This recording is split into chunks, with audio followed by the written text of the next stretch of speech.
Hi folks, I'm Alan Watt and this is Cutting Through the Matrix on September the 6th, 2012. For newcomers, I always suggest you go into cuttingthroughthematrix.com website and help yourself to the audios for free download. There's well over 1,000, and I show you the system you're born into, give you a lot of the names of the bigwigs who started up this world organization a long time ago, openly that is. They existed long before, obviously, and under covert means and names and so on, associations. But they came out publicly and published their views and their opinions and their plan, in fact, for a world type government, but not just any type of government. They believed in eugenics, they believed in the class system, they believed in inferior types and superior types. And the fact was, you see, all those guys were very, very rich at the time. Some of them even owned a good chunk of the world, like the Rothschilds, that merged with the Milner Group after the Cecil Rhodes Foundation and formed the Royal Institute for International Affairs. And they thought they could run the world better and plan it better to suit themselves and all their corporations that they owned as well, and bring down the population gradually after a post-industrial era. That's what we're in now today, of course. And they have their world meetings yet on depopulation at the United Nations and the department. They have a Department of Population. It used to be population reduction, but now it's called Department of Population. So we're living through really nasty times. All the cancers are up, of course, skyrocketing. Lots of other kinds of disease, autoimmune problems are skyrocketing too, and allergies. And at the same time, they give you more inoculations to help you. And of course, these are the problems that actually cause all the problems in the first place, all these inoculations, vaccines. Well documented, but they don't want to change, of course, because it's working as dumbing folk down, it's killing folk off earlier, and it's making people wide open to any kind of simple infection that their bodies should be able to clear up, but cannot do it anymore. It's quite simple, really. It's all based on trust. And you must get a domesticated herd to trust the shepherd, the good shepherd. And they've done a good job on that for a long, long time.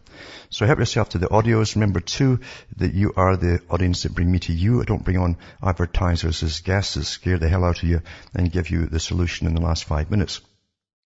For a fee, of course. And I don't have shares in any companies or products that are being sold. All I do is sell the books and discs at cuttingthroughthematrix.com. And you can help me out by purchasing them or donating. It's up to yourselves. And from the US to Canada, remember, you can use personal checks or international postal money orders from your post office. You can also use cash, send cash, or use PayPal. Across the world, you've got Western Union, MoneyGram, and PayPal. Remember, straight donations are really, really welcome, because I don't push any. If you want to make money in this line here, you've got to get mass advertising. Mass advertising, that's what pays. And you don't have to rely even on making videos. In fact, every video you put out then is just simply a PR thing and an ad for you, because you're making money off advertising. So it's up to you, as I say. And what I do is I don't take sides with left and wing and right wing. I think it's all nonsense, personally.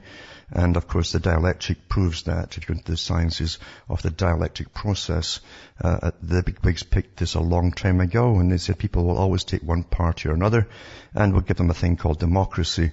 In democracy, you don't vote in a new party because you like them. You simply vote in the other party because you're sick of the last party, and that's how it works. That's why they don't have revolutions every 5 years or so. Because you get suckered by every party who comes in, and you get sick of them, then you try the other side once again. Back and forth like a tennis match forever and ever, and folk never catch on. They never catch on. Because there's only one agenda in the world, and it's been there for an awful long time. Awful long time. Generations have lived through this agenda and never known it. Back with more after this break.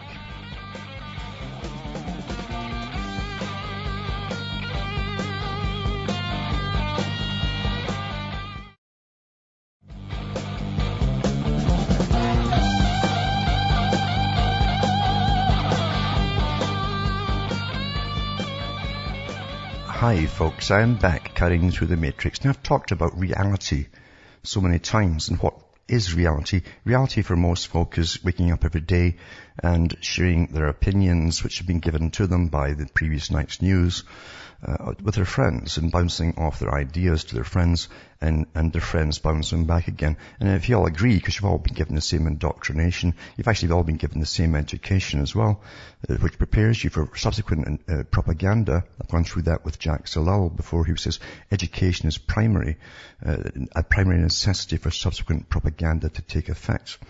So you bounce off the ideas with your friends, and because it all comes back the same as you say, well, I must be sane. And that's as far as you think. You never think at all, or even suspect to think further beyond what you already are thinking. And there might be something more to this reality than meets the eye. And of course, that's the way that government really runs. For for centuries.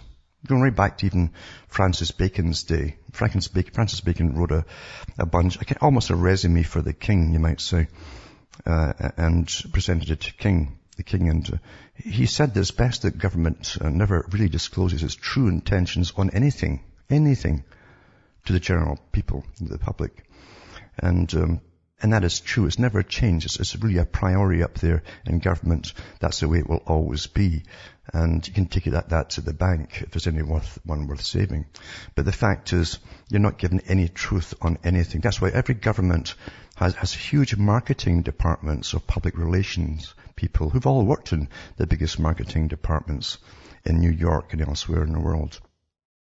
And that way they can spin a truth and give you maybe a partial truth, you see. Remember, a partial truth is simply a lie because it omits all the rest of the story, which would give you a different opinion or conclusion to what you're going to get with the partial truth. And they're very, very commonly true. They simply straight out lie to you.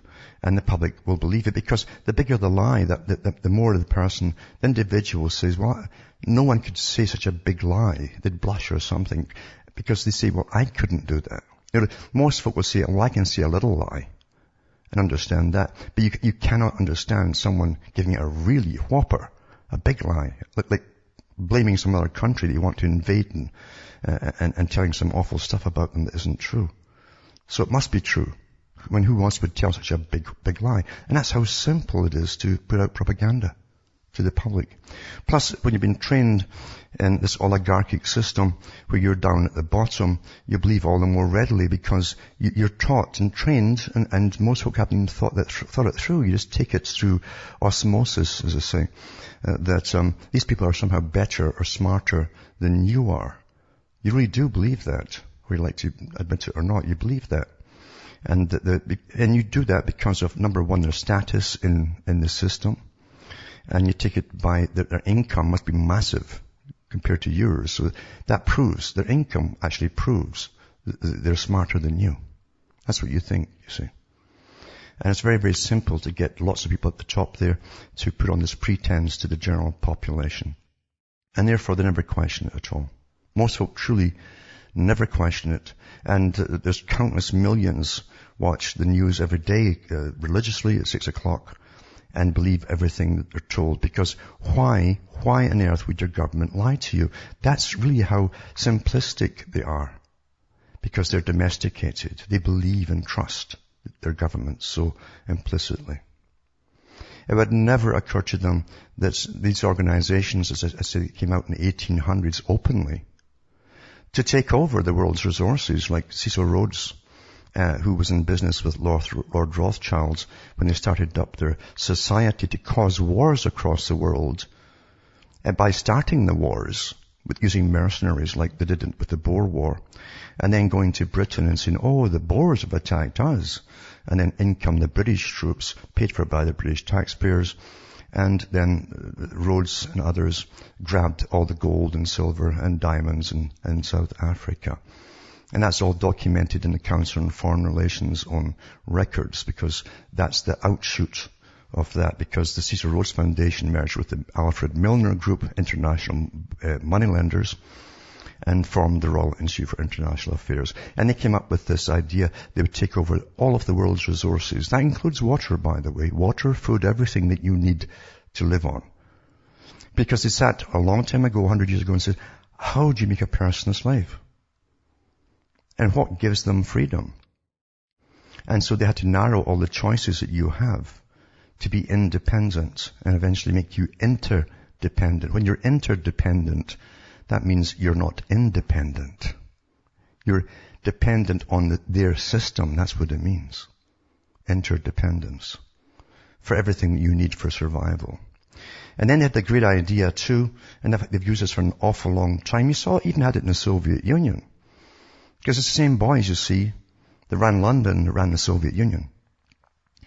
For the whole length of his career. And in the Soviet Union, they had factories in different sort of provinces in Russia, competing with each other for the best workers. They would work for pretty well nothing. For the cause and all that nonsense. And we have the same thing based on our ideology too, in the West. We have to compete with all these other countries, supposedly. In wages, and produce, and prices.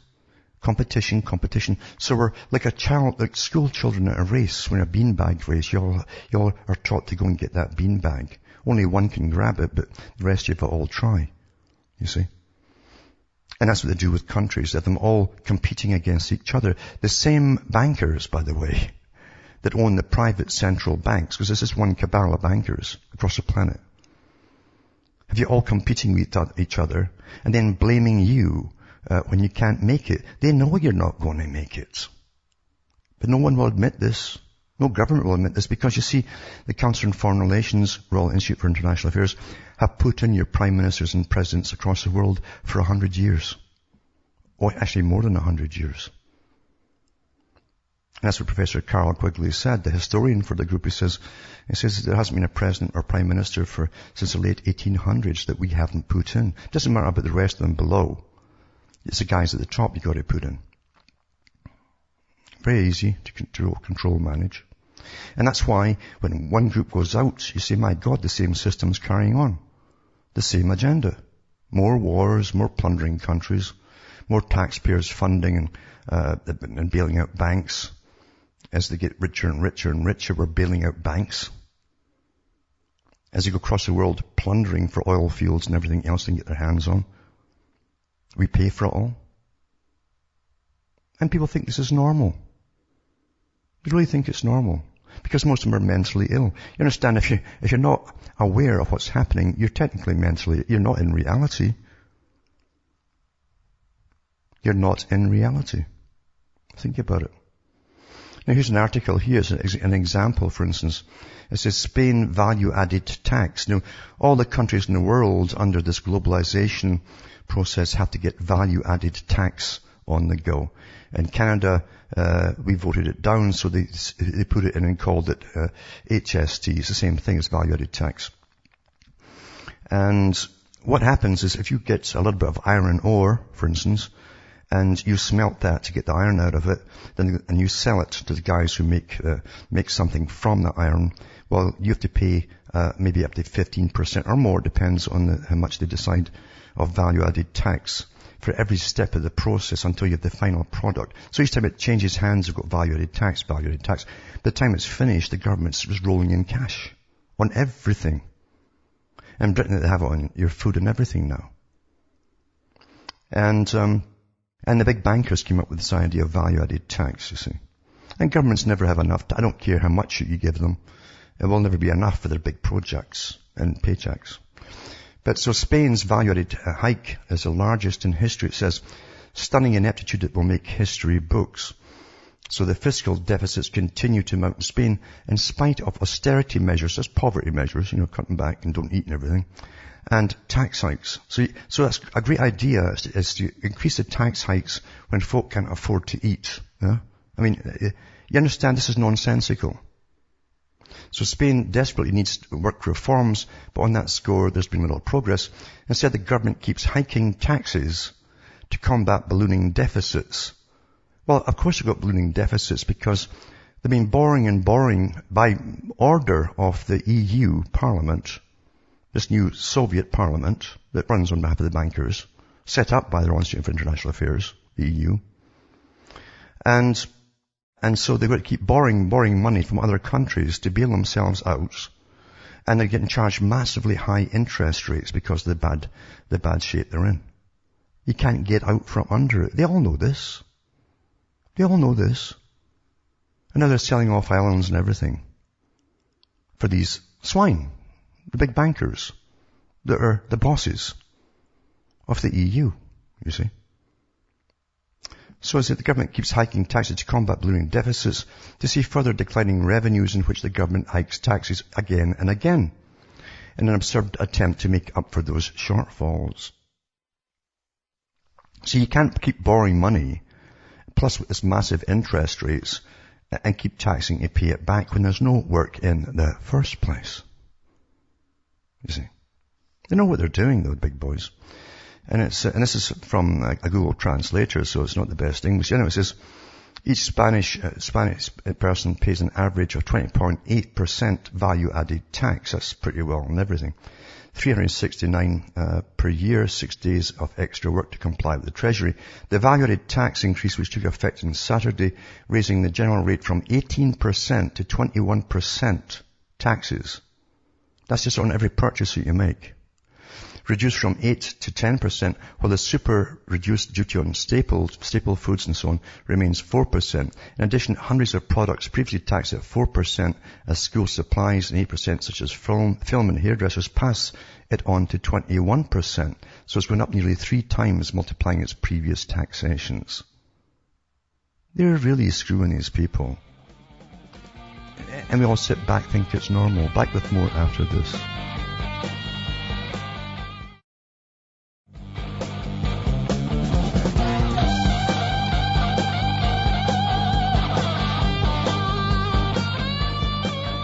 Hi folks, I'm Alan Watt. We're back cutting through the matrix and talking about the farce of the system and how actually what's happening in Spain is simply part of the plan. Do you understand how much money all the governments in Europe and the European Union, every country, have had to borrow from the private banksters that own the central banks that are running the whole show?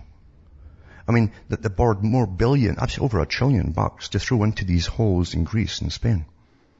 Do you realize if the countries that were functioning okay, that it would have taken maybe another 100 years for the banks to have made this much money out of all the countries that borrowed from them?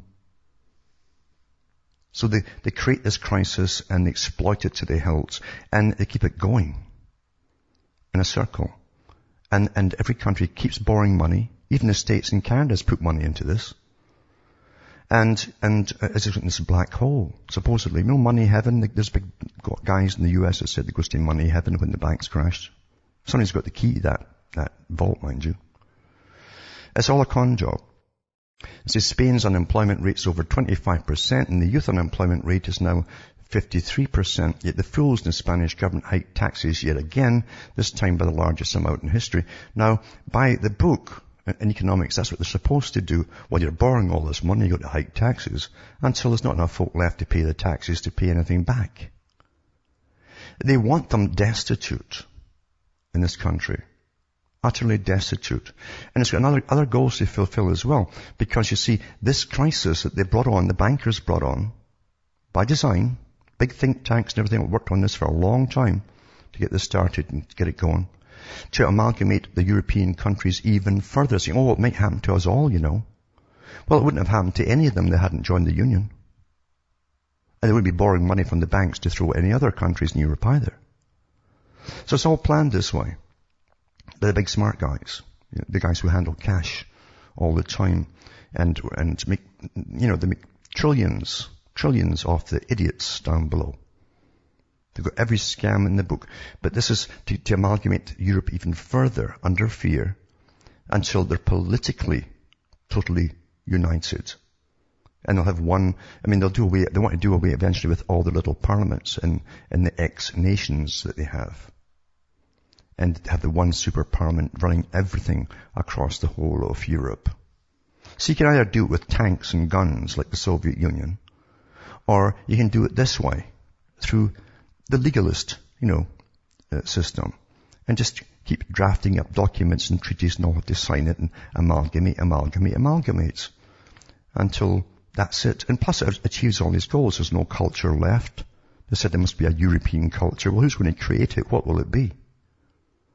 Docile slaves is what it will be. It doesn't matter what accent they give you all, or if they even give you a new language, doesn't matter. They were trying Esperanto years ago, trying to get a common language for the whole of Europe and the world. From the same sources, of course. But as I say, we're taught to grow up and compete and compete. What do you think school's all about? They keep, compete. And all your track events and field and track is compete, winners and losers. You're getting trained for the economic system. You see? And then as I say, once you've got your country working fairly well, now you've got to compete with all the other countries and sign these treaties so you can compete through trade and all the rest of it. Years and years ago, I said that, it says they'll amalgamate the whole of Europe. They'll cause the crisis to make them all amalgamate politically, economically, every way they can. And then they'll have them competing with China. And sure enough, you've got all these articles out too. You've got to compete with China now. Well, how can you compete with a country that's got the biggest labor base on the planet, cheap labor, from a people who've never known independence, personal independence? In fact, it's never dawned on most of them in China to be even an individual. It's not in their culture. You simply serve the state. It doesn't matter what flag's waving over there. And you also have the cheapest labor on the planet. They don't need much at all. That's what they're given. A couple of bucks a day at the most. And you can't even pay your taxes per day in the West on a couple of bucks. Never mind, put a roof over your head and get your fuel for the winter and all the rest of it and keep yourself going. So even to suggest you've got to compete with them is obviously absurd. It's meant to be absurd. But you're supposed to believe you can do it. And most folk go, I've got to compete with them. Meanwhile, your own governments, because they're not yours, never were yours, by the way, signed the World Trade Organization treaties to make sure that all the plants that gave you all work of these international corporations that were in your country are all moved off into China. But you're still got to compete with China, they tell you. Do you understand what I'm saying? It's quite simple logic. Not difficult to comprehend. You've got to see what the real purposes are behind it all. And you better. Now, banks have always been in the business of conology. I mean, money itself is a con game. Anybody who's given the power over money is a con artist. Because anyone can understand basic money. But not these guys, with their compound interests and their hedge funds and all the different things that they do. They're even betting in the stock market now on the weather. Because you see, there is weather control for those who are so dumbed down they really don't believe it or know it. That we've had weather control steadily from 1998, this geoengineering. And the big boys are in on it. And they know who's going to get the drought this year because it'll be caused, and who's going to get the flooding this year. And they can tell what the price of the foodstuffs is going to be, and they're making a fortune. Back with more after this break.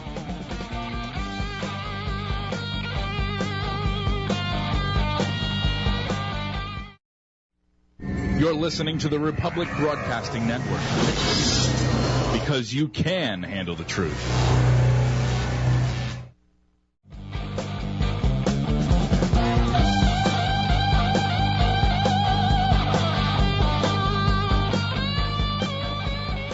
Hi folks, we're back cutting through the matrix and talking about the conology in the world. And lots of conology going on all over the place, of course. And there are big plans for all of us as we, remember the shepherds always make a massive profit even during actually a cull. When they cull off, too much stock, they make a massive profit on everything. Health industry, whatever it happens to be, they'll make a profit off it, massive profit. But here's an article here too. There's so many, you can't keep count of them anymore. And actually I think all these stories are coming out now to get you used to the fact that the banks are simply corrupt and accept it. And because the people are so domesticated now, they'll go along with it. Oh well, I guess that's the way things are. The bank where 4 in 10 staff are paid to rip off customers, it says taxpayer-backed Lloyd's is facing fine over claims it missold products. And it says a probe into the bank's incentive scheme uncovered serious failings at Lloyd's, which now faces further investigation and a potential penalty, a slap on the wrist, right? The investigation by FSA found that 22 banks, building societies and insurers were giving incentives to staff to mis-sell. It found staff were giving huge bonuses and others were lying and cheating customers for cash. And the new FSA boss, Martin Wheatley, says the culture has to stop within 18 months. Why would you even give them 18 months? Just to stop it. Would they give you 18 months to stop doing something illegal? Financial institutions have changed their view of consumers from someone to serve to someone to sell to, he said. I don't think they ever saw you as somebody to serve. There's another meaning for being serviced, by the way.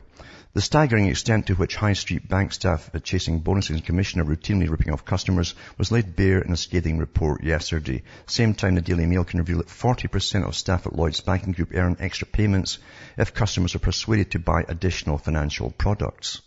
They get bonuses if they can entice millions of loyal account holders to fork out for costly insurance policies or premium current accounts which charge a monthly fee. And it says separately in a report by the Financial Service Authority regulator, they've been doing this forever as far as I remember, published yesterday, account holders were said to be viewed only as sales targets exploited by pilot high and sell it quick tactics that verge on the criminal. Well, there's never been anything honest in money. Not by the guys that run it. There really hasn't been. As I say, when banks can literally put bets on countries failing. During the banking collapses, some of the big boys had started companies up, which they then sold, and then they put bets on that company they just sold failing. All this, you can't keep up with the scams that they're up to. You just can't do it. They've got your whole world's food supply up in the stock market and the futures. And see, the big boys at the top know exactly, like Monsanto, they're in it too. They know exactly what countries are going to get flooded and which ones are going to get the drought, because we've been doing it since 1998 under geoengineering and weather warfare. I might try and get the link for that Why in the World of the Spraying. And the first one was called What in the World of the Spraying, because it goes through a lot of this stuff too. It's been going on for years now, daily, by the way. And it's all the top geoengineers talking about the effects it would have on the public, vegetation, everything. And it's all here. It's all around you. Ask any pharmacist what the biggest changes has been since 1998. Bronchial problems, allergy problems, nasal, throats, congestion, antibiotics. Because we're breathing in stuff that kills you. And they knew that before they started. But again, back to this article here. Banks were told to clean up their act or face a major clampdown. Oh, what a threat that is. Oh, right. It revealed that one firm had been referred to its enforcement financial crime division. Sources named the bank as Lloyds, which is 41% owned by the taxpayer. Now, isn't that a joke? The government owns it. But they fund it by you. Do you get anything back from Lloyds? No, you don't. See, your governments are simply corporations. They're listed as corporations. You're put down as the guy who, you're the guarantor for every loan they take out. You. If you got a bill every month, and you saw the increases on what you owe your government for all the loans they're taking out all over the world, if you got a bill every month, it would sink home into some kind of reality, but they don't give you that, do they? So it's kind of unreal to you. You're still paying it, and so will your great-grandchildren, for those who are not sterile, that is, down the road. This is the real world you're living in. And Article 2 came out of CNN. It says, census, fewer white babies are being born. Well, they don't get born now. They abort most of them. That's what the white mothers are doing. It says U.S. minorities now represent more than half of America's population under the age of 1. The Census Bureau said, historic demographic milestone with profound political, economic and social implications. The Bureau, defining a minority as anyone who is not single, race white and not Hispanic, released estimates on Thursday showing that 50.4% of children younger than 1 were minorities as of July the 1st, 2011, up from 49.5% from the 2000 census taken in April 2010. So, this is the latest statistics, which also count the national population younger than 5 as 49.7%, a minority in 2011, an increase from 49% in 2010, portend a future of more racially diverse America with new and growing populations playing more important roles politically and economically in years to come, analysts say. Then they go into the breakdown of who's coming in, and of Asians and so on coming in, and really going up from India, China and elsewhere, who's taken over gradually. So I'll put this link up tonight as well for those who care. And another predictive programming thing, we're getting it steadily, maybe 2-3 times a year now as they hype it up. That's how they train you for the inevitable, as they call it, at the top. And you're the cattle at the bottom.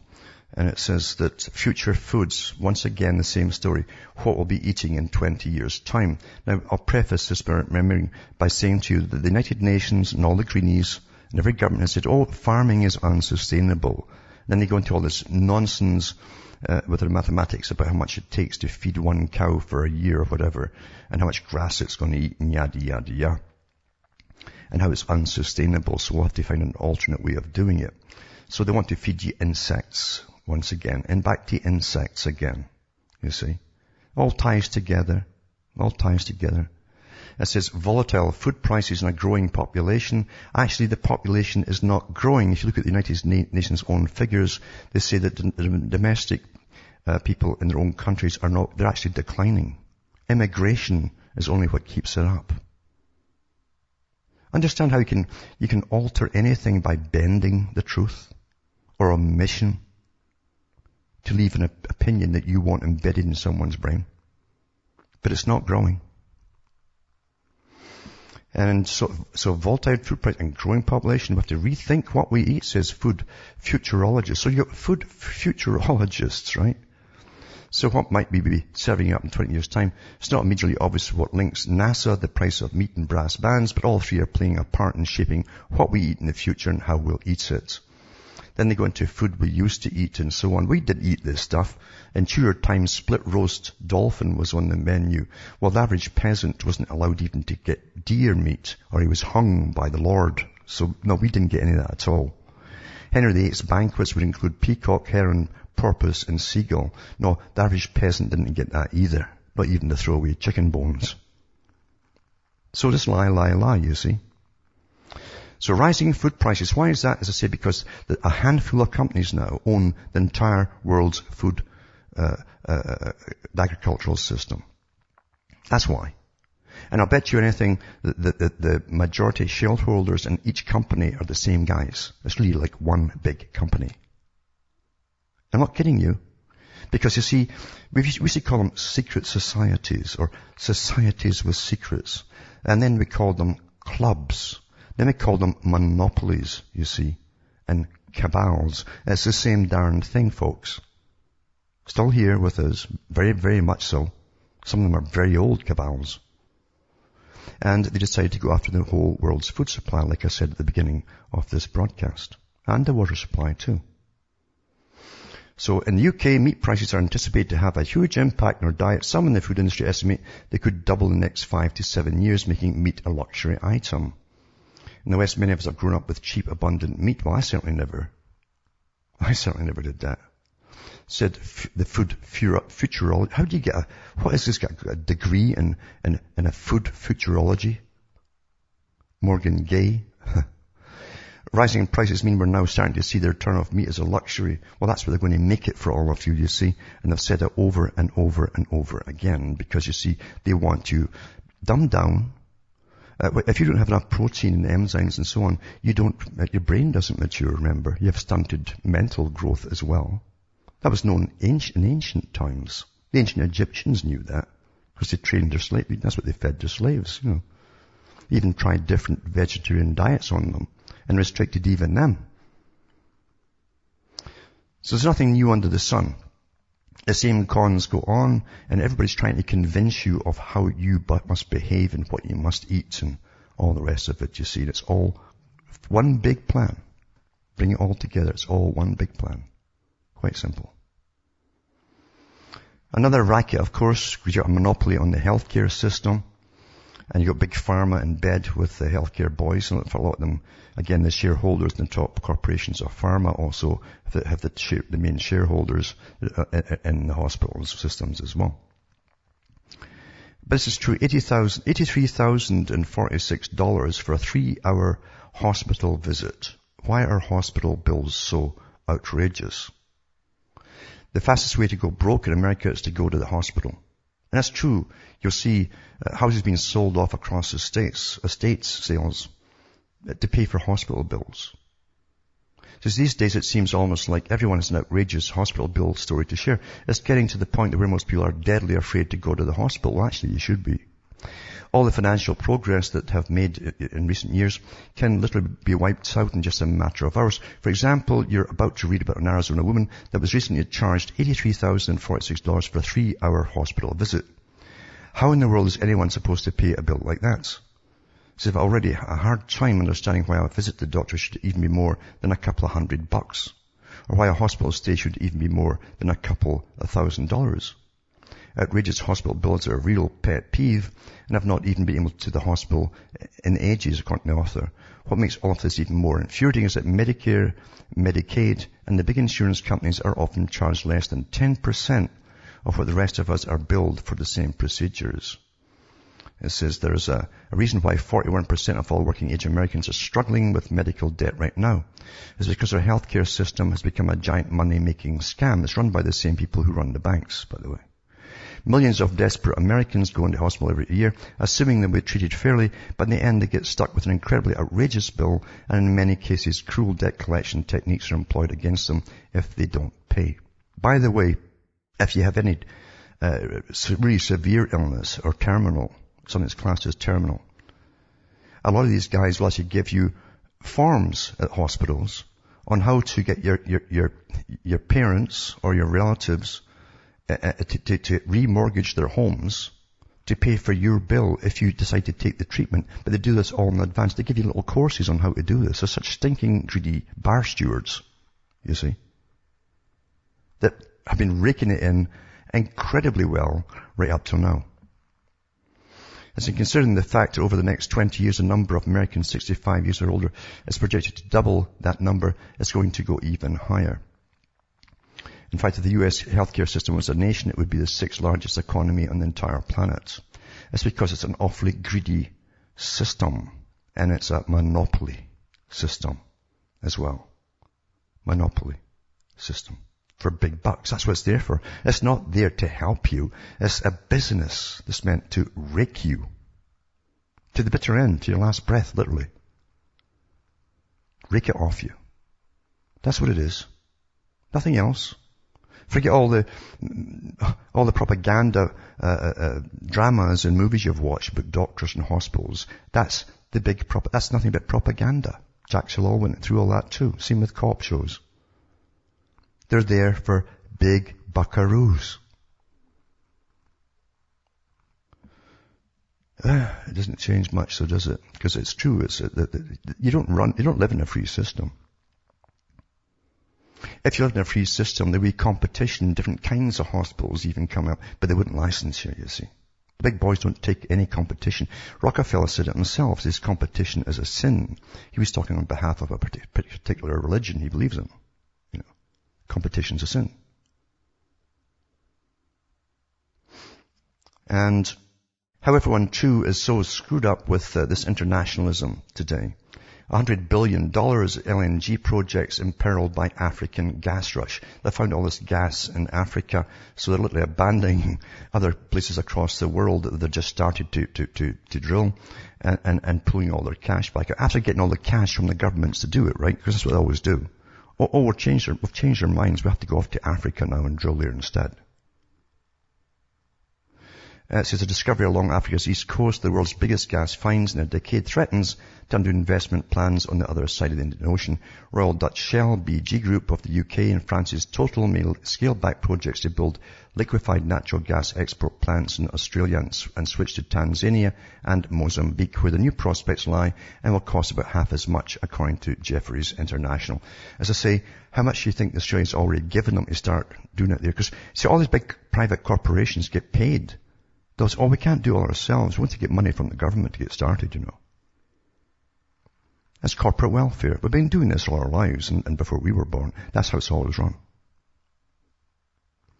So the LNG boom in Australia, where $180 billion of planned investment was set to make gas the country's fastest growing export over the next 5 years, risks losing strength as labour and material shortages force up building costs. As energy companies consider the next $100 billion of projects, a switch to East Africa would hold back Australia's market share in China and India, where energy consumption is forecast to raise more than 60% by 2030. See, if you understand, you don't have countries anymore. You haven't had them for a long time. If you did, you wouldn't be bothering. It wouldn't even enter your head, well, I've got to compete with this other country over there. You'd make sure that the money was taken off, that the rake off the taxpayer was put back into the economy for the taxpayer. Not big business, you see. And you just take care of your own and let the world go where it wants to go. They've got all the countries competing with every other country. And it's disgusting. Competing. And you pay for it all of it. Each time they put a little plant, maybe when they brought the Honda plant into Ontario, the Canadians and Ontarians had to pay for roads to get built into this plant. We built the plant pretty well through the taxpayers' money. All the lighting systems that they get brought in along the highways they built to go into it, all their water, electricity, everything, we paid for it all. And they can get up and move when they're finished. That's it. Thank you very much. Gone. Private enterprise. Who's kidding who? Back with more after this break.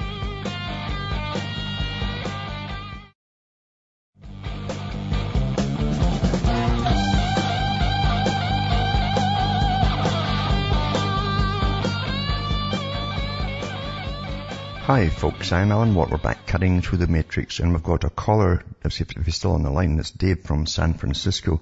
Are you there, Dave? Oh yeah, how are you, Alan? Good show. You know, I tuned in late. Were you basically talking about LIBOR mostly, or just even larger picture? The larger picture, yeah. Oh, okay, because I don't know if you've been talking specifically about LIBOR, but I've been paying attention to it for a good month or two, and reading, there are a lot of new emails that are coming up that are showing that LIBOR basically has been creating these false interest rate data for many decades. Yes. It was thought that it only went back to 2006, but basically they've probably been doing it since LIBOR was created in 1984. And so the very idea that scoundrels have been setting the interest rate that the rest of the world must live up to. And so this whole issue about whether the politicians are courageous enough to go against the 18 largest banks in the world, whether the Treasury Secretary has remained silent, whether the various finance ministers of various nations of the world have remained silent when it was obvious that these interest rates were fraudulent. You know, it really gets into just the obvious proof that this has been going on, and that the baby boom has been looted, and many other generations have been looted. Absolutely. I mean, this is them getting together like a big cabal and rigging the interest rates amongst them. Big corporations do this on every level, even the food supply and stuff like that. They rig the prices of things. But definitely with banks, they've been at this, I think, really forever. And all these big banks are connected in many other ways as well. But it came out with the top banks in London, the top banks, the Barclays, etc. That's how it sort of blew. And even the top guys in the Bank of England were giving them kind of very friendly warnings for 5 years that was becoming so obvious even to the public, they better do something about it. What he really meant was find a way to keep it even quieter. Well, you know what's interesting? I don't know if you've ever gone into much detail about BCCI. But basically, if I understand right, BCCI was created back in the 70s. And so when Jimmy Carter, every one of the 50 states had different usury laws. I lived in Missouri where they had 6%. Many states had approximately 7%, but there were a lot of states that had, I think Utah had a 0.7% usury law. And the veterans of World War II were given interest rates. If you wanted to buy a house under VA, your interest rate was 1.5%. And the average person who didn't have a VA note were paying around 3%. But the baby boom came of age in the late 60s and started hitting the workforce, and all of a sudden the interest rates started going up to 5% and 6%. And there was no logical reason why they should have had to pay these higher interest rates. They were very educated. There were a lot of opportunities for the baby boom, and all of a sudden they were paying higher interest rates rather than lower. So that's correct. And also, too, that was when the CIA were heavily involved with the BCCI as well. And they were using all this extra cash to move armaments across the world for wars and so on. And that all came out as well, too. But you're quite right with that. It was the baby boomers. And again, the me generation that became the CEOs. And here you are. They have no conscience at all in ripping off their fellow Americans or British or anybody else. Yep. You're quite right with that. But thanks for calling. And from Hamish myself from Ontario, Canada, it's good night to me. Your God or your gods go with you.